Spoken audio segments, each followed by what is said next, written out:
Alright, good evening, ladies and gentlemen. Welcome back to Royal Bangalore Food. Today we're going to do Christmas sweets. All the Santa's waiting, everybody's waiting. We're going to kickstart with the famous Goan South Indian mangi all mixed, and this is basically a Kerala style kalkals, what we call it as galagala. Very simple. We're going to sieve 1 kg of maida, 1 kg of maida here.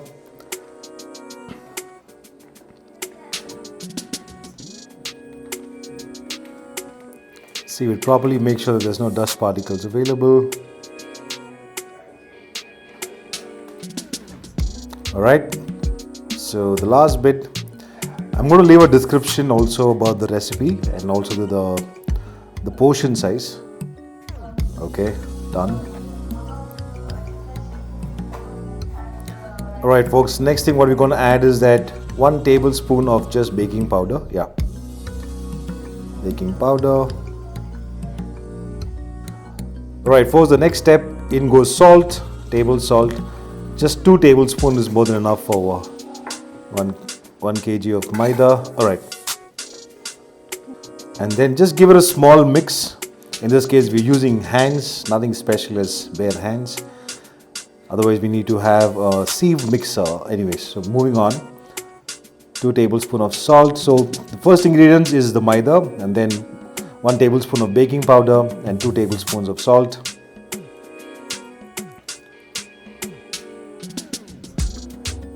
Alright folks, next. So this is basically a coffee cup, around about 200 grams, in this case 200 ml of milk. Fresh milk, little bit warm, we just heat it up. In goes milk. And also coming up next, this is exactly another 1 cup of butter for sure. Slightly heat it up, melt the butter, and in goes butter as well.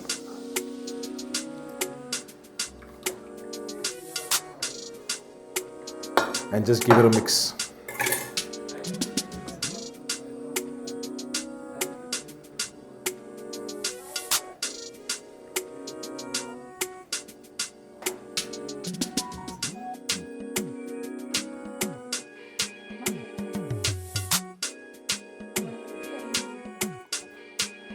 Just give it a slow mix. Moving on. Make it as crumbly as possible. Alright folks, just make sure that you have a very big bowl to do this. In this case is our old patronized vessel since we've been using since childhood. Quite a famous one for the Christmas sweets. Alright folks, so in goes 4 good eggs. Don't necessarily have to use brown eggs or farm eggs. 4 eggs is going to give you that texture, is going to give you that softness. I'm going to crack open it and I'm going to add this.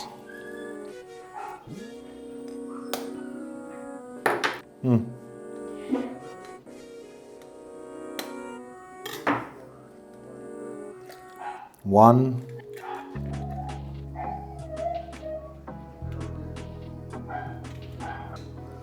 That's second. And that's third.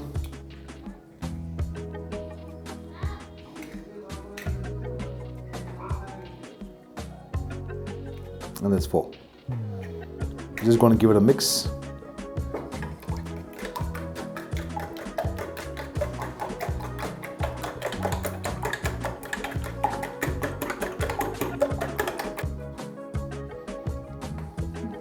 Alright folks, in goes 4 eggs, beaten eggs.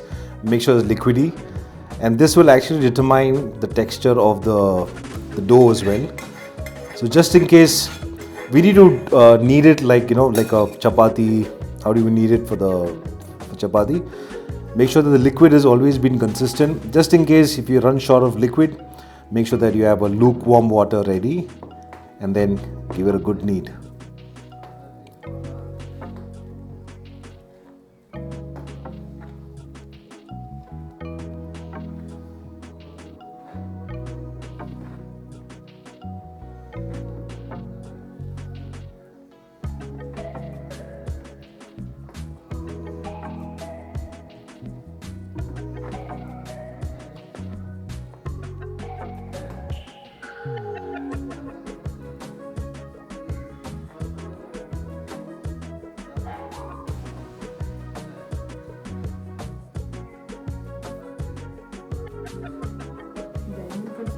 This is after kneading half the way, 50% just done.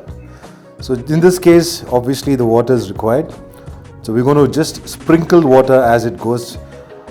Just another tip to make sure that making sure that the butter and the egg will give you crumbly texture, and that will in turn, once you fry the kulkuls, it will give the soft texture inside and crispy on the outside. That's the beauty about it. As I said, we're going to add a little bit of water as it goes and completely knead it very soft and rest it. We need to also proof it for a while, for at least half an hour. Okay, so we're just going to add a little bit of water.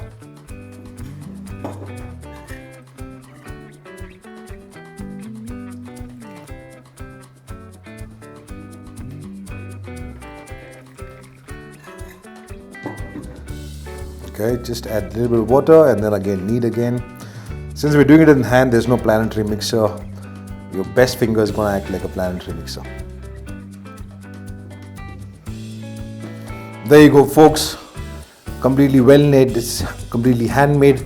Little more texture, making sure that it's absolutely soft and everything is completely binded well. As I mentioned, it's maida, baking powder, salt, milk, butter, salted butter. We've done it, and also a little bit of oil and a little bit of water, making sure that it comes to the consistency of this texture. All right, a little more kneading required.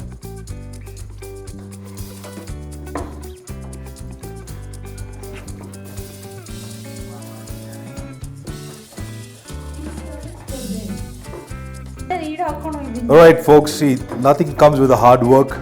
A great kneading, a great requires a great hand, a great power. So as Spider-Man says, great power comes with great responsibility. Alright, there we go. So that's the dough which has been done. We need to taste a little bit. Absolute perfect consistency with salt. I think a little bit salt required, okay? Anyway, so what you're going to do is, once we're going to knead this dough, we're going to proof it for half an hour. And then this is the secret to success, what we do here. Many people use many things, but here we use fork. We're going to oil this up, and then we're going to roll this, make a small balls, and then roll this in this particular fork, and then get that design texture. Otherwise, many people use this. They use the wooden comb or a steel comb, or they use spoons.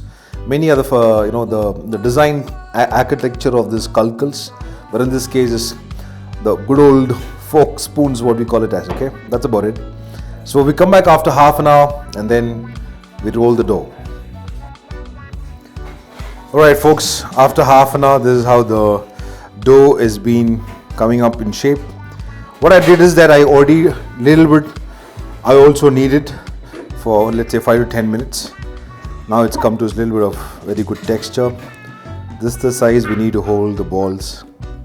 Make small balls so that it comes very cleanly in this fork. Now we're going to show the process. Let's begin this.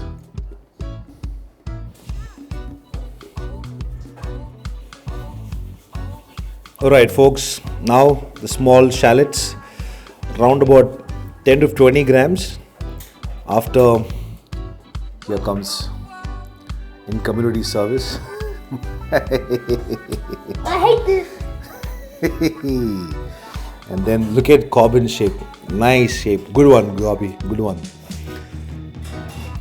So we're just breaking it up using some science, cutting it up in this particular shape, and then making this particular kulkul shape.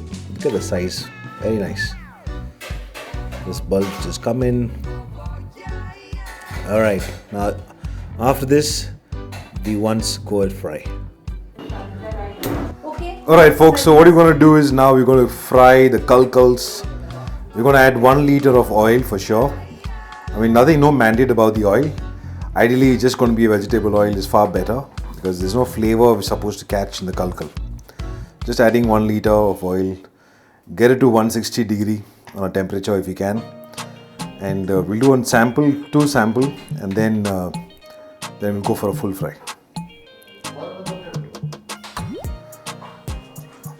Okay folks, now we're going to do the sample test for kulkul. Very clear on the Christmas season, Christmas the 1st. We're going to fry 2 a little bit. Let's see how it's going to come out. and then we're going to assess how my son made this. Peace. Just put two. Just put two. Yeah.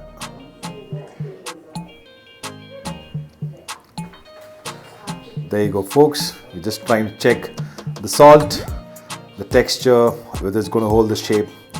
It's a very tedious process, you know. The idea is that let's see how it was going to work out.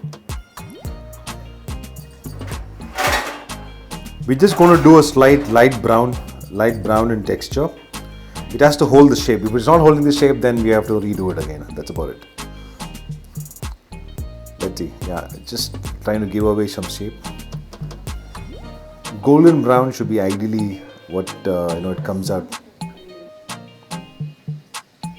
All right, folks. There you go. Just dumpling away.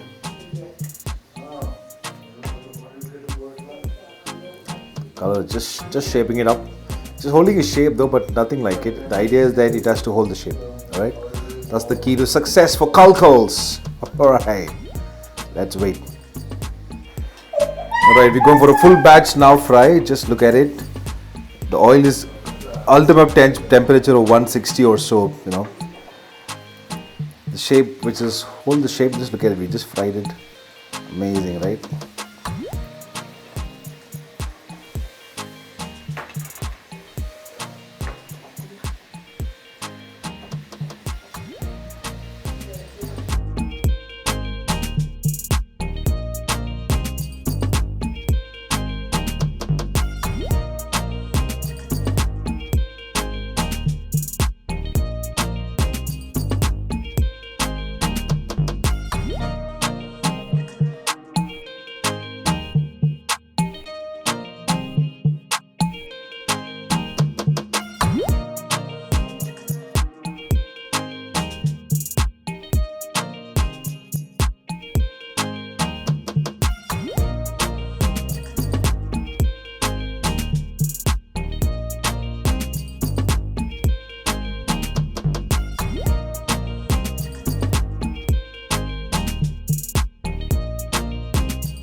Look at the color.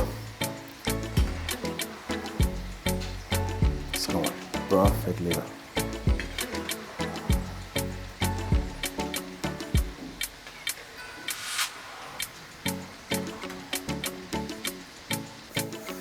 Alright folks, just last batch. Almost 1 hour of going in a slow cooking. Just look at this. Look at the color, man. Wow, amazing. So the next step I'm going to follow up tomorrow, because once we fry, another batch to go. So once we fry, this is the color. Just look at it, and then some more here. So here, this for the cooling, last batch, and some is frying more. That's for Kulkul.